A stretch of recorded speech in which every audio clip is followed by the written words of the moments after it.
So ఇట్లా ఈ మొక్కదాన్నే కాదు కాంగ్రెస్ పార్టీ నాయకులు ఏడిపించింది, గతంలో కూడా ఏడిపించారు.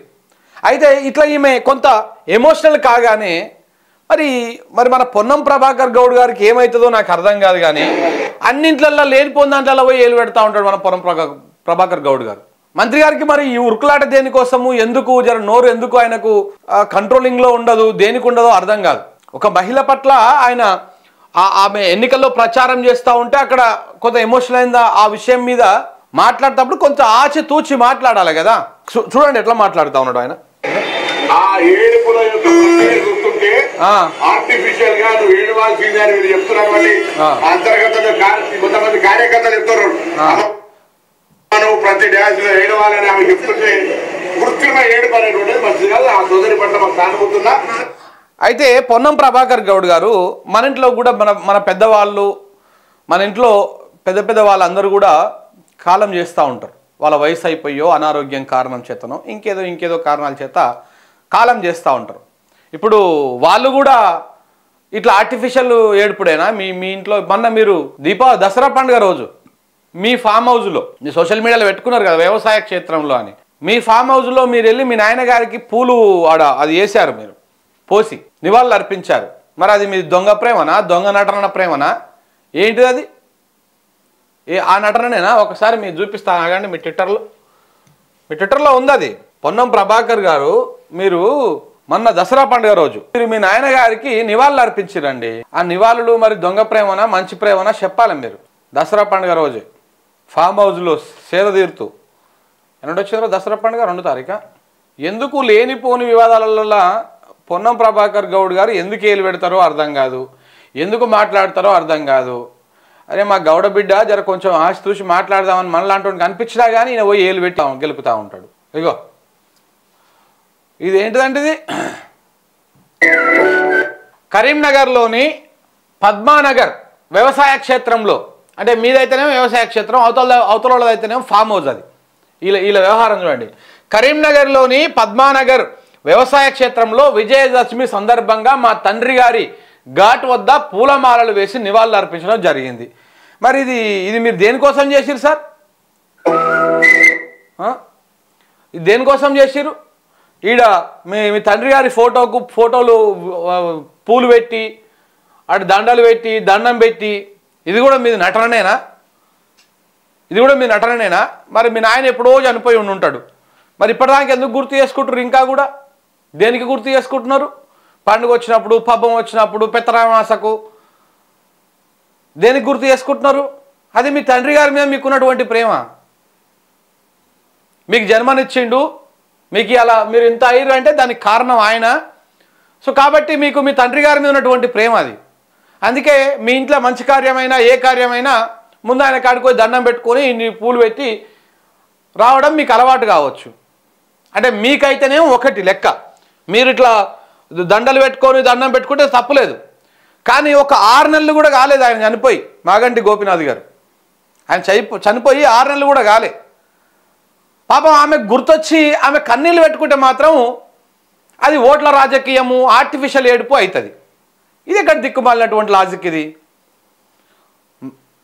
మాగంటి గోపీనాథ్ గారి మరణము లేకపోతే ఆయన చనిపోతే వీళ్ళు ఏడవకపోతే నవ్వుకుంటా కూర్చోవాలనా? పొన్నం ప్రభాకర్ గౌడ్ గారి వాదన వ్యాఖ్యలు ఎంత వితండవాదంగా ఉన్నాయి. మళ్ళా ఏందంట ఇంక ఎట్లా మాట్లాడుతున్నాడు చూడండి ఆయన. మరి ఇదేంటిది? ఇది మీరు పోయి ఈడ పెట్టి దండలు పెట్టి కొత్త బట్టలు కట్టుకొని పోయి ఇవన్నీ వేసొచ్చారు. ఇదంతా ఏంటిది? ఇదంతా డ్రామానేనా? మరి ఇదంతా కూడా చెప్పాలి, మీరు సమాధానం చెప్పాలి. రాజకీయాలు సానుభూతి వేరు. వేదికల మీద రాజకీయ ప్రసంగాల మధ్య కన్నీళ్లు పెట్టుకొని సానుభూతి ఒట్టు సంపాదించాలని ప్రయత్నం చేస్తున్నారు. ఇంకా కన్నీళ్లు పెట్టుకొని ఒకరు ఓదార్చుంటే ఒక ఈ డ్రామా అంతా కూడా తీర్మానం చూసినట్టు అనిపిస్తా ఉంది. మీరు నిజంగా అంటే మానవత్వం ఉన్నటువంటి మనిషి అయితే, మానవత్వం మంత్రి ఇంకా చాలా పెద్ద కథ, కానీ మానవత్వం ఉన్నటువంటి మనిషి అయితే ఎవరు కూడా ఇట్లాంటి వ్యాఖ్యలు చేయరు. అసలు ఈ వ్యాఖ్యలకు పర్థమే లేదు, దానికి అసలు అర్థమే లేదు. మరి మీకు ప్రతి దాంట్లో రాజకీయమే కనపడుతుందా మరి ఏందా తెలియదు. కానీ మీకు మీకు మీకు మానవత్వం లేదు అనేది మాత్రం మీ వ్యాఖ్యలను బట్టి చాలా స్పష్టంగా అర్థమైపోతా ఉంది. ఇంత దిగజారిపోయి మాట్లాడతారా ఈ రకంగా? ఇది కరెక్ట్ కాదండి. అది ఈయన ఈడ మాట్లాడినా మళ్ళీ స్టేజ్ మీద కూడా చూడండి.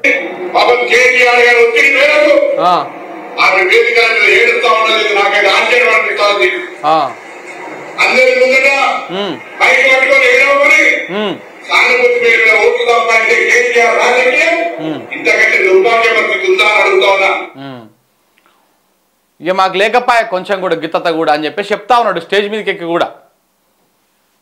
పొన్నం ప్రభాకర్ గారు ఈ స్థాయికి దిగజారిపోయారు. మరి ఈ వ్యాఖ్యలన్నీ అనేది ఇప్పుడు ఈయన వ్యాఖ్యలు అనేది ఈయననే కాదు, రేవంత్ రెడ్డి చేత అనిపిస్తాడు. వామ్మో ఆమె ఏడిస్తే మన బతుకు బస్టాండ్ అయిపోతుంది. ఎందుకంటే మహిళలు ఎమోషనల్గా కనెక్ట్ అయ్యారు అనుకో, జూబ్లీ హిల్స్ నియోజకవర్గంలో మహిళలు కనుక ఆమె కొంత బాధపడుతుందని ఎమోషనల్గా కనెక్ట్ అయితే మనం కష్టమవుతుంది మనం గెలవడం.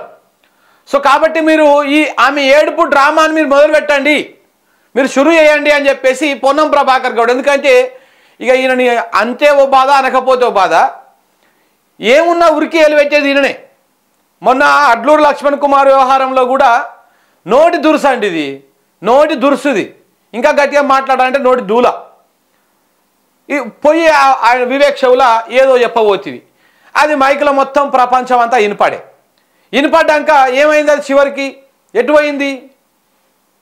చివరికి నువ్వు క్షమాపణలు చెప్పే కాడికి వచ్చింది. ఇజ్జతి పోయిందా పోలేదా? ఒక మంత్రిగా ఉండి ఏమాత్రం కూడా సోయి లేకుండా సదరు మంత్రిని తోటి మంత్రిని దున్నపోతని అదని ఇదని ఇష్టం వచ్చాడు మాట్లాడి ఆడ పోగొట్టుకుంటిరి, ఆడ పరువు పోగొట్టుకుంటిరి. మళ్ళీ ఇప్పుడు కొత్త దుకాణం మళ్ళీ ముంగలేసుకున్నారు. దీంట్లో కూడా పరువు నీదే పోతుంది. నువ్వు ఒక్కడివి చాలు జూబ్లీహిల్స్లో. ఇప్పుడు ఈ పొన్నం ప్రభాకర్ గౌడ్ని ఒక్కరిని తిప్పండి కాంగ్రెస్ వాళ్ళు, ప్రతి వాడకి తిప్పిరు అనుకో, శుభ్రంగా దాన్ని నిమ్మలంగా కాంగ్రెస్ పార్టీని ఓడగొట్టేసి బీఆర్ఎస్ని గెలిపించేసి వస్తాడు ఈయన. ఈ అంతకు మించి చేసేది ఏమి ఉండదు. ఇది అయిపోయినాక మళ్ళా ఇంకొక దగ్గర చూడండి.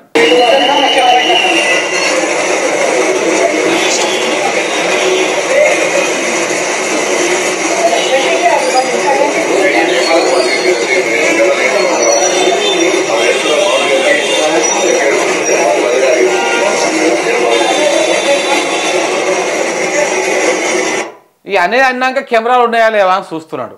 ఏమంటున్నాడు అంటే, ఆమెను ఎడవనీయకూరి, ఆమెను ఏడిస్తే కష్టం అవుతుంది. ఇగో మాగంట సునీత ఏడుస్తుంటే మనకు నెగిటివ్ అవుతుంది, ఏదో ఒకటి చేసి పర్మిషన్ లేదని ఆమెను ఏడవనియొద్దు, ఆమెను రానియొద్దు, ఆమెను ఏడ సభలలో మాట్లాడనియొద్దు.